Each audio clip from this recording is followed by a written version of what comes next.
하나님 말씀은 빌립보서 3장 10절입니다.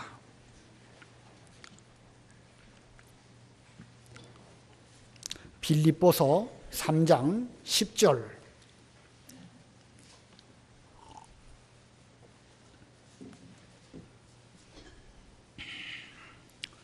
나는 그리스도와 그분의 부활의 능력과 그분의 고난에 참여하는 것을 알고자 하여 그분의 죽으심을 본받아 어떻게 해서든지 죽은 자들 가운데서 부활에 이르고자 한다. 내가 이미 붙잡았다거나 이미 온전해졌다는 것이 아니다. 오직 내가 그리스도께 붙잡혔기 때문에 나 또한 그것을 잡으려고 쫓아간다. 형제들아, 나는 나 자신이 잡았다고 생각하지 않는다.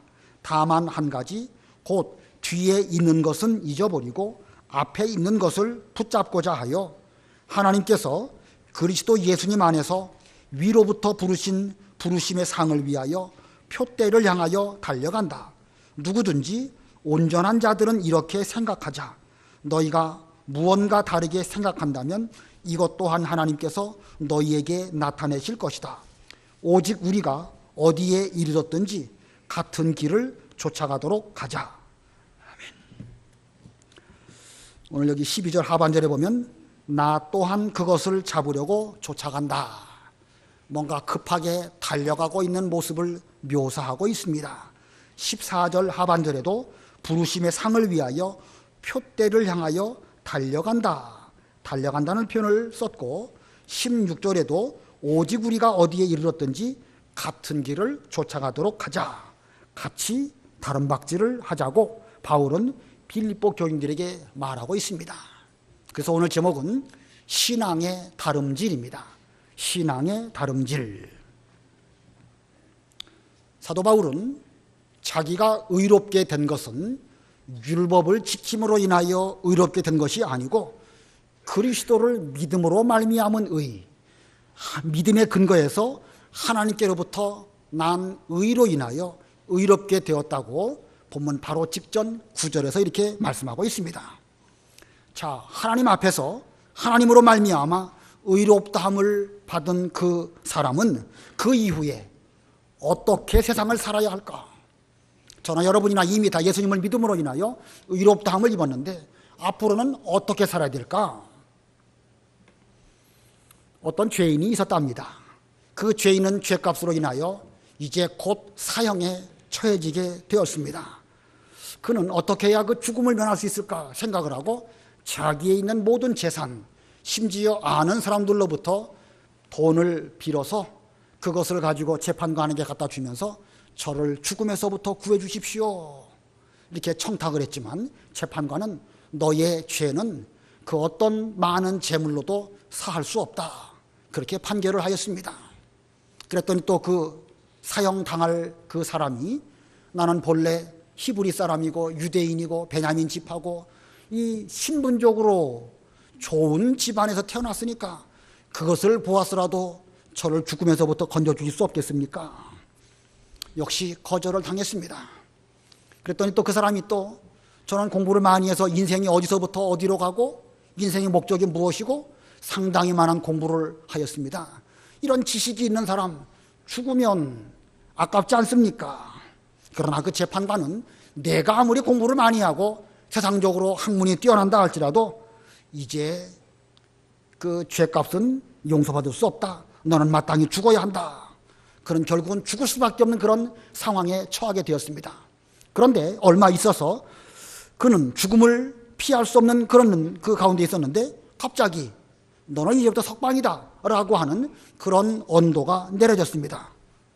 자, 뜻밖의 자기에게 살 길이 주어졌을 때 그의 삶은 어떻게 되었을까? 아마 그는 생각해 보았을 것입니다. 내가 어쩌다가 내 수단과 방법으로는 살 길이 없었는데 어떻게 해서 살 수 있게 되었을까?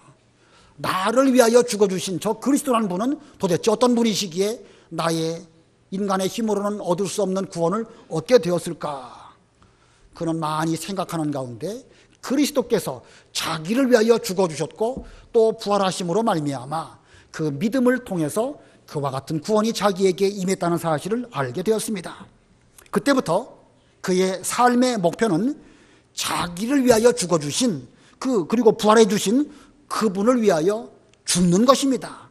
은혜를 갚기 위해서, 저분을 위해서 죽는 것, 그것이 그의 목적이 된 것입니다.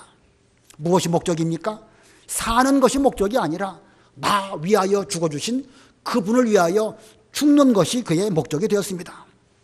처음에는 자기에게 있는 죄값으로 죽게 되었는데 그때는 어떻게 하면 살 수 있을까라고 하면서 여러 수단 방법을 가리지 아니하고 살아보려고 몸부림을 쳤습니다.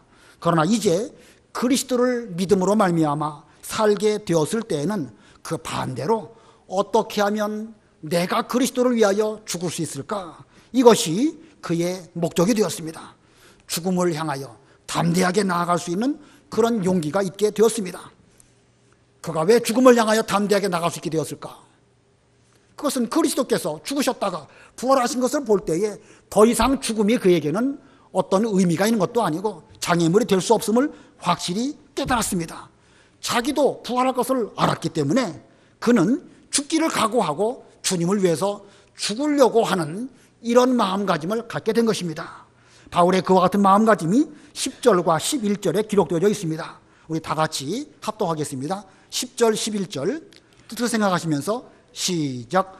나는 그리스도와 그분의 부활의 능력과 그분의 고난에 참여하는 것을 알고자 하여 그분의 죽으심을 본받아 어떻게 해서든지 죽은 자들 가운데서 부활에 이르고자 한다. 그리스도의 죽음을 본받아 어떻게 해서든지 죽은 자들 가운데서 나도 거기에 동참하고 그 이후에 부활에 이르고자 한다. 그래서 바울은 지금 죽음이라는 목표를 향하여 사력을 다해서 다름질을 하고 있습니다.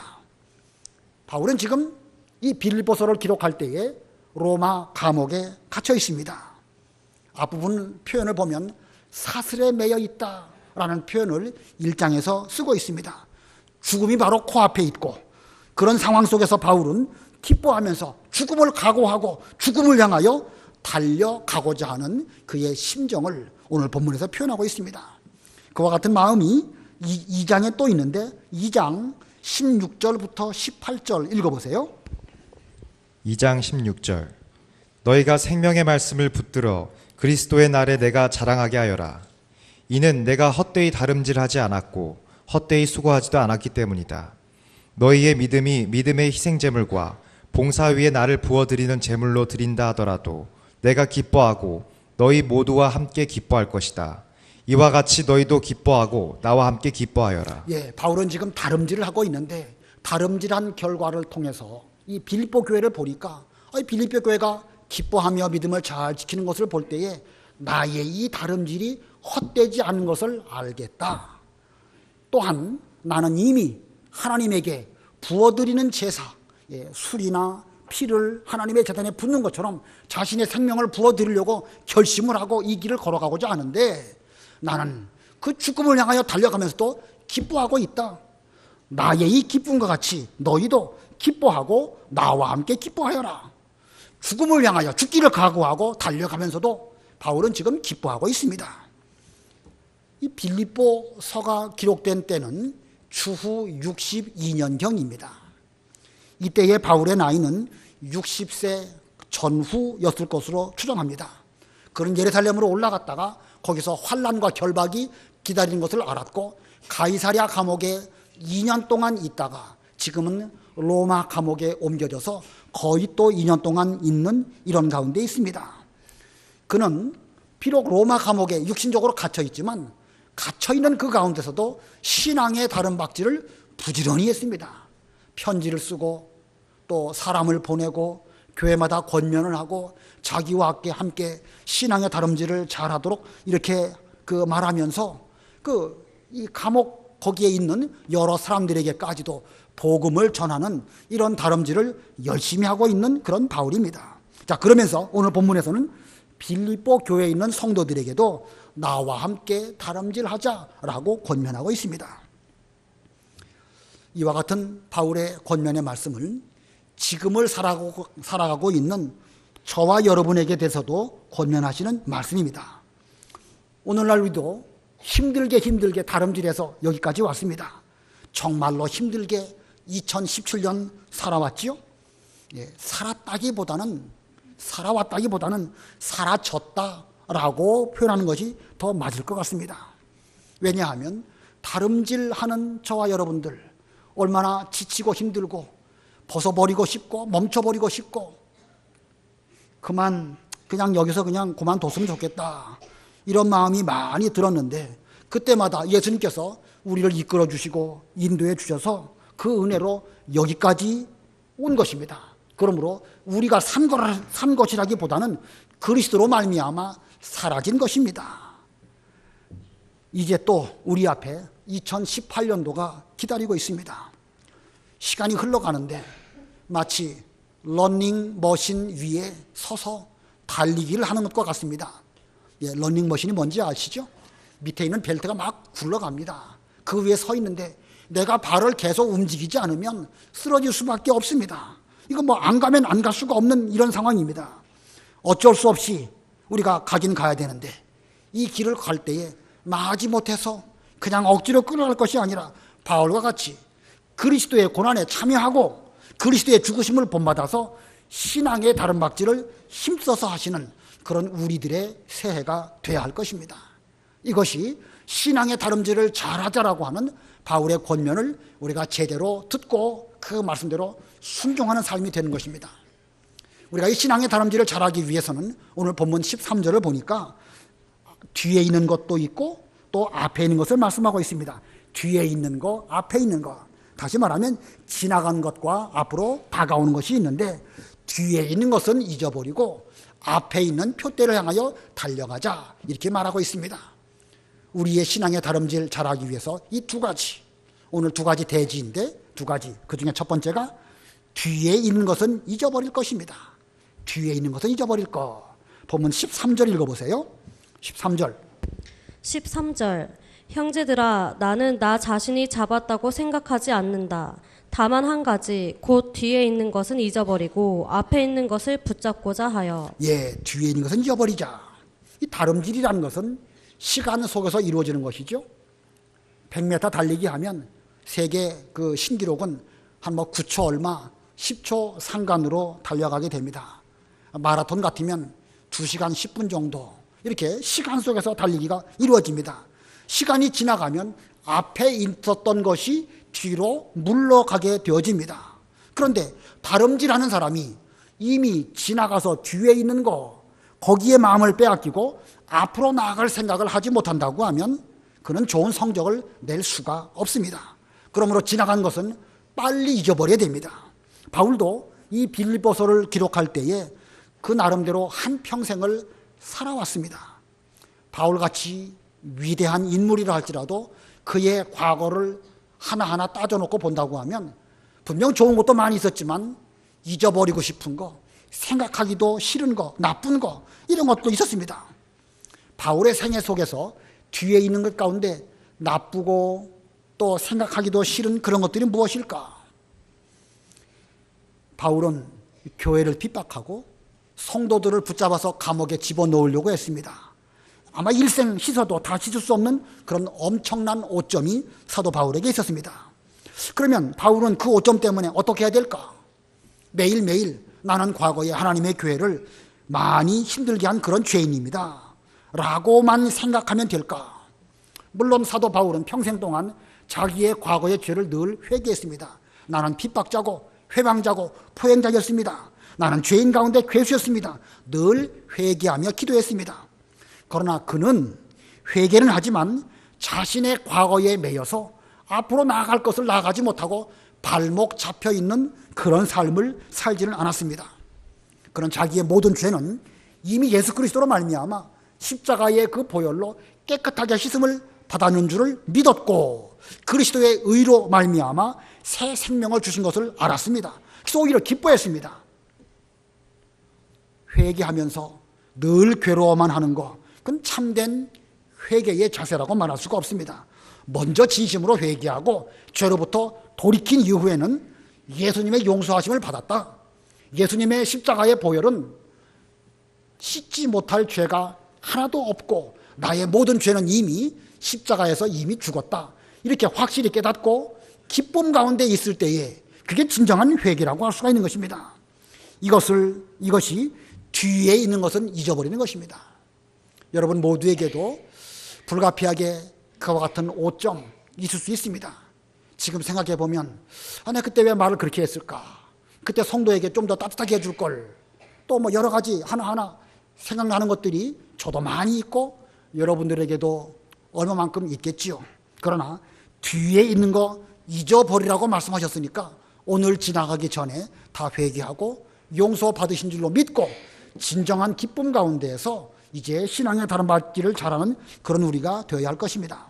근데 반대로 이 바울에게는 좋았던 거, 잘한 거 그런 것도 있습니다.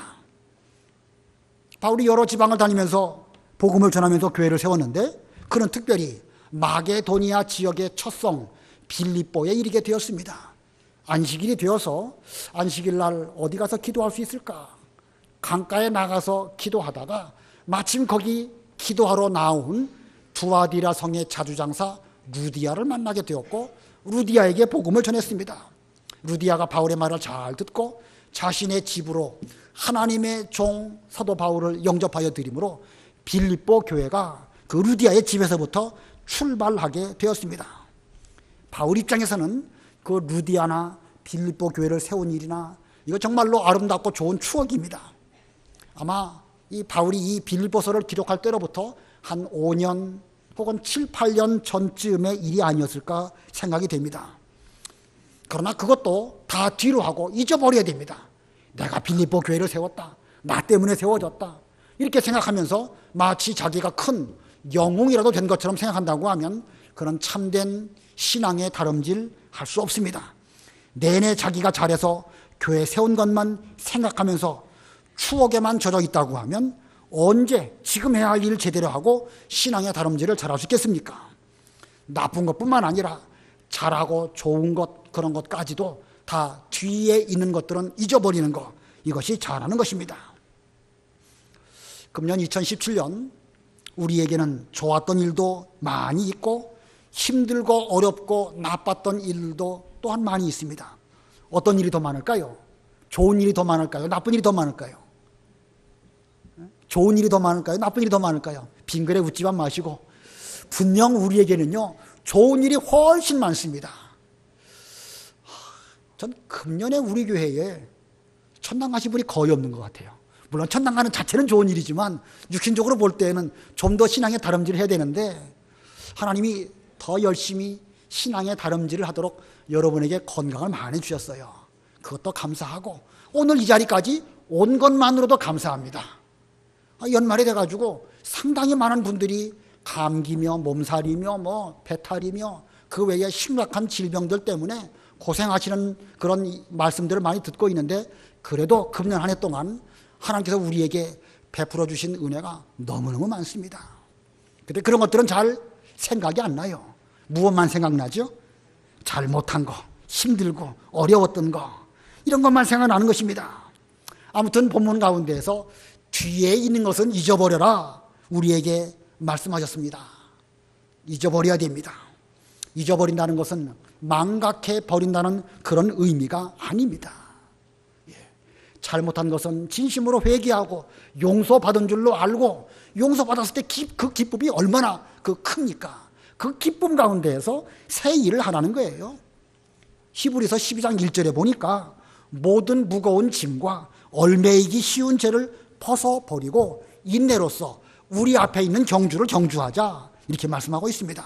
모든 무거운 짐 또는 얽매이기 쉬운 죄, 모든 무거운 짐이 뭘까? 잘했다는 것도 우리에겐 무거운 짐이 될 수 있어요. 물론 잘못한 것도 무거운 짐이 되겠지요.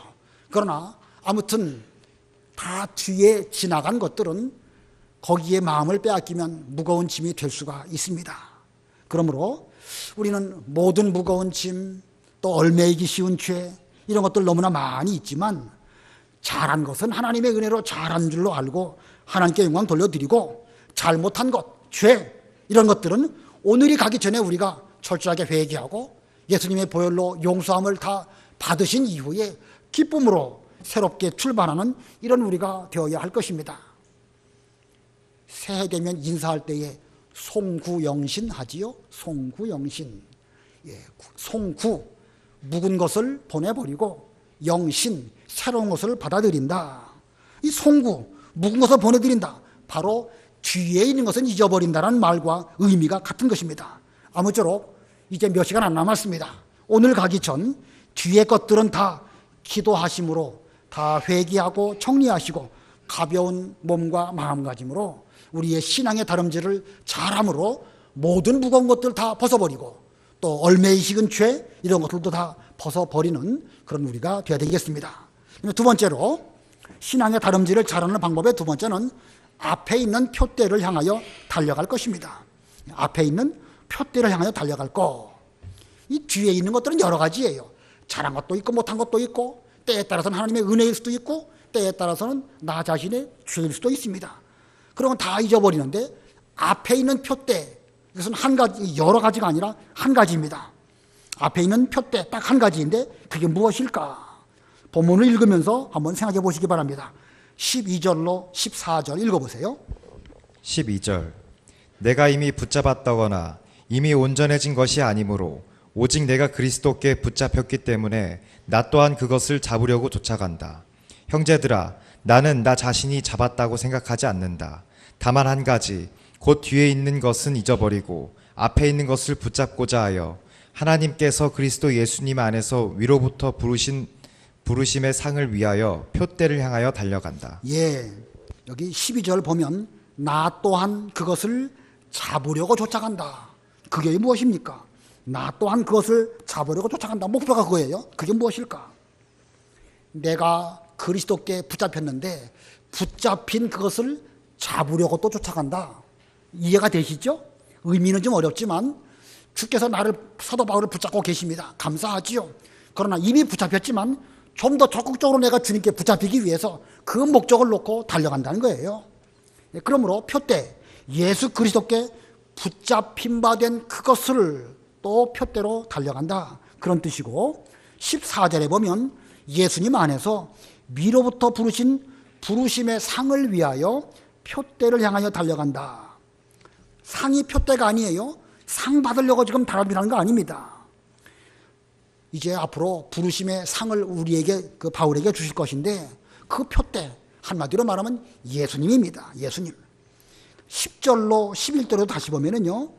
나는 그리스도와 그분의 부활의 능력과 그분의 고난에 참여하는 것을 알고자 하여 그분의 죽으심을 본받아 어떻게 되든지 죽은 자들 가운데서 부활에 이르고자 한다. 여기 10절 11절 잘 보면 예수님의 죽으심을 본받고 그리고 마침내 부활에 이르기를 위한 목적으로 그것을 표대로 해서 바울이 달려가고자 한다. 자, 이 바울의 표대 여러 가지를 말씀하고 있습니다. 먼저는 예수님의 표대이고 두 번째로는 예수님께 붙잡힌 바 된 그것을 더 적극적으로 붙잡기 위한 것이 표대가 되기도 하고 또 주님의 죽으심과 부활에 동참하는 것 그것이 표대이기도 합니다. 여러 가지로 본문에서 우리에게 말씀하고 있는데 딱 한 가지로 말한다고 하면 예수님 자체가 표대입니다. 예수님 자체. 예수님이 우리의 삶의 목적이고 그 목적을 위해서 신앙의 다름질을 열심히 하고자 하는 바울의 마음가짐 말씀하고 있습니다.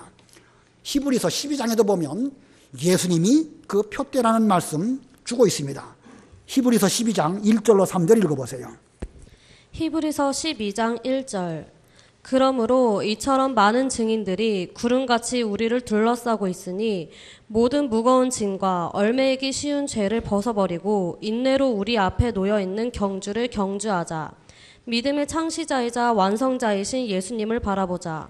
그분은 자신 앞에 있는 기쁨을 위하여 수치를 개의치 않으시고 십자가를 참으셨고 하나님의 보좌 오른쪽에 앉으셨다. 너희는 피곤하여 낙심하지 않도록 죄인들이 자기에게 거역한 것을 이렇게 참으신 분을 생각하여라. 히브리서 저자는 그 앞에 지금 믿음의 창시자이며 완성자이신 예수님을 바라보자. 표대가 예수님이시니까 그분만 바라보고 다름질하는데 그분은 어떤 분이신가? 자신 앞에 있는 기쁨을 위해서 십자가의 수치를 개의치 아니하시고 우리를 위하여 죽어주셨고 지금은 부활하셔서 하나님 보좌 우편에 앉아 계신 분이시다. 우리가 피곤하고 낙심하지 않도록 죄인들이 자기에게 고약한 것을 이렇게 참으신 그 예수님을 생각해 보면서 우리도 믿음의 다름박질을 예수님처럼 잘하자 이렇게 말하고 있습니다. 앞으로 2018년에도 우리의 신앙의 다름질을 사도 바울과 같이 해야 될 것입니다. 우리가 다름질하는 이 경기장에 수없이 많은 이 군중들이 모여서 우리들을 응원하고 박수를 치고 있습니다. 자, 누가 부르심의 상에 합당한 이 신앙의 다름질을 잘하고 마침내 상 받는 단상에 올라갈 수 있을까? 수없이 많은 우리의 선진들이 바라보면서 우리를 응원하는 이런 가운데 있습니다. 그런데 이 다름질은 딱 한 번에 끝나는 것입니다. 무슨 예선 거치고 결선 나아가고 그런 거 아닙니다. 우리 사람들은 무슨 인생을 연습해보고 사는 사람 아무도 없지요? 연습해보고 어른이 되는 것이 아니라 어쩌다 보니까 어른이 되었습니다. 연습해보고 아버지가 되고 어머니가 되는 것이 아니라 어쩌다 보니까 자녀를 낳고 부모가 되었습니다. 우리 인생은 연습해보고 하는 그런 인생이 아니고 단판 승부의 인생입니다. 어찌 보면 그렇기 때문에 더 스릴 있고 더 긴장하고 정신을 차려야 되는 것입니다. 앞에 있는 표대에 전념해서 달리지 아니하면 이 한 번 단판 승부의 이 인생에 있어서 우리는 신앙의 다름질 잘 못할 수도 있고 한 번 잘하면 딱 한 번만 잘하게 되면 이것으로 영원한 승자가 될 수도 있는 것입니다. 근데 만일 우리가 생각하기를 이만하면 달리기 잘했다, 이만하면 나는 이미 표대를 붙잡았다 라고 생각한다면 어떻게 될까? 다시 말하면 드디어 내가 이 결승점에 도착했다 라고 생각한다고 하면 그 사람은 더 이상 뛸 이유가 없습니다. 이미 목표에 도착했는데 더 이상 뛰고 말고가 어디 있겠습니까? 하지만 신앙의 다름질은 우리가 죽기 전까지 결코 목표에 도달할 수가 없습니다. 죽어야 끝나는 인생의 다름질입니다. 그러나 사람에 따라서는 생각이 마치 자기는 다 달려왔기 때문에 이만하면 충분하다라고 생각을 하고 그 자리에 안주하고 죽기 살기로 달려야 함에도 불구하고 그냥 머물러 있는 이런 경우가 많이 있습니다. 만약에 우리의 생각이 그렇다고 하면 그 사람은 신앙적으로 둔해질 것이고 영적으로 발걸음이 움직여지지 않을 것입니다. 그래서 바울은 형제들아, 나는 나 자신이 잡았다고 생각하지 않는다. 앞에 있는 표대를 향하여 신앙의 다름박질로 죽기 살기로 달려가고 있는데 나는 잡았다고 생각하지 않는다. 자, 위대한 사도 바울은 나는 아직도 가야 할 길이 많이 남아있기 때문에 나는 예수님을 붙잡았다고 생각하지 않는다라고 말하고 있습니다. 바울은 이렇게 생각했기 때문에 일생 동안 그 믿음의 다름박질을 계속해서 정진했기 때문에 마지막에 참으로 위대한 사도, 위대한 바울이 될 수 있었던 것입니다. 이 바울이 이 빌립보서를 기록할 때 이때로부터 한 5년쯤 뒤에까지 바울은 이제 살아있게 되지요. 지금이 빌립보서를 기록할 때가 주 62년이고 그는 67년 네로 황제의 핍박 때에 순교하게 됩니다. 한 5년 정도 더 생명을 하나님께서 붙들어 주셨는데 순교를 앞둔 그 시점, 그때가 어떻게 보면 그 바울의 인생에 있어서 마지막이라고 할 수가 있는데 그 즈음에 기록한 성경 말씀이 디모데 후서입니다. 디모데 후서의 바울은 자신의 다름질에 대해서 말씀하고 있습니다. 디모데 후서 4장 6절로 8절 읽어보세요. 디모데후서 4장 6절. 내가 벌써 부어드리는 제물로 부어지고 나의 떠날 때가 이르렀다. 내가 선한 싸움을 싸우고 달려갈 길을 마치고 믿음을 지켰으므로 이제 후로는 나를 위하여 의의 면류관이 마련되어 있으니 주님 곧 의로우신 재판장께서 그날에 내게 주실 것이며 내게만 아니라 주님의 나타내심을 사모하는 모든 자에게도 주실 것이다. 여기 7절에 보면 선한 싸움을 싸우고 달려갈 길을 마치고 믿음을 지켰다. 바울은 지금 요 말만 띄워놓고 여자적으로 본다고 하면 나는 이제 다 왔다, 더 이상 다른 박질 하고 말고가 없다, 이렇게 생각하는 것처럼 보이죠. 그러나 그 뒤에 보면 그런 의미로 말한 게 아닙니다. 그는 여전히 앞으로 신앙의 다름질을 하고 있음을 성경은 말씀하고 있습니다. 그 디모데후서 4장 17절 18절 읽어보세요. 4장 17절. 주께서 내 곁에 서서 나를 강건하게 하셨으니 이는 나를 통해 전도의 말씀이 온전히 전파되고 모든 이방인들이 그것을 듣게 하시려는 것이다. 내가 사자의 입에서 구출되었다. 주께서 나를 모든 악한 일에서 건져내시고 또 그분의 하늘나라에 들어가도록 구원하실 것이다. 그분께 영광이 영원 무궁토로 있기를 원합니다. 아멘. 예, 바울은 지금 자신의 과거를 돌아보니까 사탄이 우는 사자처럼 바울을 집어삼키려고 했는데 그 사자의 입에서 건져 주신 것을 말씀하고 있습니다. 과거 시제지요. 내가 사자의 입에서 구출되었다. 사탄 마귀가 바울을 삼키려고 했지만 결국은 하나님의 은혜로 구원받았다. 근데 18절에 보면 주께서 나를 모든 악한 일에서 건져내시고, 현재 시제로 말하고 있습니다.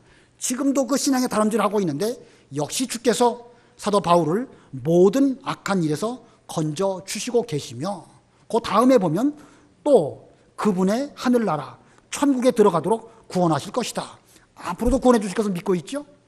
과거에는 사자 입에서 건져주셨고 지금도 모든 악한 일에서 건져주시고 앞으로도 천국에 들어갈 때까지 계속해서 자신을 건져주실 것을 바라보면서 그는 모든 영광을 하나님께 돌려드립니다. 그분께 영광이 영원 무궁토록 있기를 원합니다. 아멘. 자, 바울은 이거 보면 지금 이 순교를 앞둔 그 순간까지도 계속해서 신앙의 다름질을 하면서 순교해도 그 목표는 앞에 있는 줄로 알고 나아가고 또 나아가려고 하는 이런 모습을 우리들에게 보여주고 있습니다. 죽을 힘을 다해서 죽음을 향하여 다름질해서 지금 순교 직전까지 왔습니다. 하지만 여전히 그의 다름질은 멈추지 않고 있습니다. 앞에 있는 표대, 죽음 너머에 있는 예수 그리스도의 부활과 하나님 보다 우편에 앉아 계신 그 예수님, 그 하나님 나라, 거기 들어갈 때까지 우리 주님께서 나를 붙들어 주실 것이다. 이 즈음 바울은 이미 노인이 되었습니다. 옛날 그때에 60대 중반, 제법 오래 산 사람이라고 할 수가 있습니다. 그는 지금 추운 겨울 로마 감옥에 갇혀 있고 그런 여러 가지로 병들었습니다. 디모데를 오라고 하면서 내가 올 때에 그 외투 가지고 와라 말하고 있고 또 그 가죽으로 된 책, 성경책 가지고 오라고 말하고 있습니다. 그는 나이도 많이 들었고 병들었고 감옥에 갇혀 있고 여러 가지 신앙의 다른 박질하기가 어려운 그런 환경을 만나고 있는데 심지어 죽는 것이 방해가 될 만도 하지만 그는 결코 그것에 방해받지 아니하고 죽는 그 순간까지 다름질을 멈추지 아니하다가 딱 죽었을 때에 그는 하나님 나라에 들어가고 영원한 은혜의 세계에 들어가는 이런 신앙생활을 했습니다. 자, 우리는 바울의 이런 정신은 본받아야 됩니다. 죽기 살기로 신앙의 다른 박질하는 이런 우리가 돼야 됩니다. 1년 잘했다, 그걸로 끝났다고 하면 안 됩니다. 자, 빌립보서 1장 19절로 21절 읽어보세요. 1장 19절로 21절. 1장 19절. 나는 이것이 너희의 간구와 예수 그리스도의 영의 도우심으로 말미암아 나를 구원에 이르게 할 줄로 안다. 나의 간절한 기대와 소망을 따라 내가 아무 일에도 부끄러워하지 않고 항상 그러하듯이 지금도 온전히 담대하여 원하는 것은 살든지 죽든지 내 몸에서 그리스도께서 존귀하게 되시는 것이니 이는 내게 사는 것이 그리스도시니 죽는 것도 유익하기 때문이다. 예, 바울은 지금 사는 걸 말하고 있지만 죽음을 염두에 두고는 있는 것이죠. 근데 죽음을 무서워하지 않습니다. 사는 것이 그리스도니 죽는 것도 유익하기 때문이다. 그래서 바울은 고린도 전서에 보면 나는 날마다 죽노라 그랬습니다. 예수 그리스도를 믿음으로 말미암아 구원받고 새 생명을 받은 사도 바울이었기 때문에 이제는 더 이상 죽음이 무섭지 않습니다. 죽음 이후에 있는 부활을 바라보면서 이 신앙의 다름질을 할 때 죽기를 각오하고 죽음을 향하여 신앙의 다른 박질하면서 마지막 순간까지 최선을 다해서 달려가고자 하는 이런 바울의 모습. 바울은 그러한 가운데 빌립보 교인들에게도 신앙의 다름질을 나와 함께 잘하도록 하자 권면하고 있고 또 오늘날 우리들에게도 이렇게 말씀하고 있습니다. 자, 지금 우리는 한 경기의 트랙을 다 돌고 내일부터 새로운 경기에 임하게 될 것입니다. 2017년 경기는 이제 몇 시간 후면 끝이 납니다. 이제 새 출발을 위하여 새롭게 우리가 스타트 라인에 서 있는데 모든 뒤에 있는 무거운 짐들, 얽매이기 쉬운 죄 다 잊어버리시기를 바라고 이제 새롭게 출발하실 때에 여러분 앞에 있는 표대이신 예수님을 바라보면서 죽기를 각오하고 죽기 살기로 사력을 다해서 이 신앙의 다른박질을 잘해서 죽음 이후에 있는 예수님까지 바라보는 이런 가운데에서 새해에도 믿음으로 정진하시는 여러분들의 삶이 되시기를 바랍니다. 기도하겠습니다.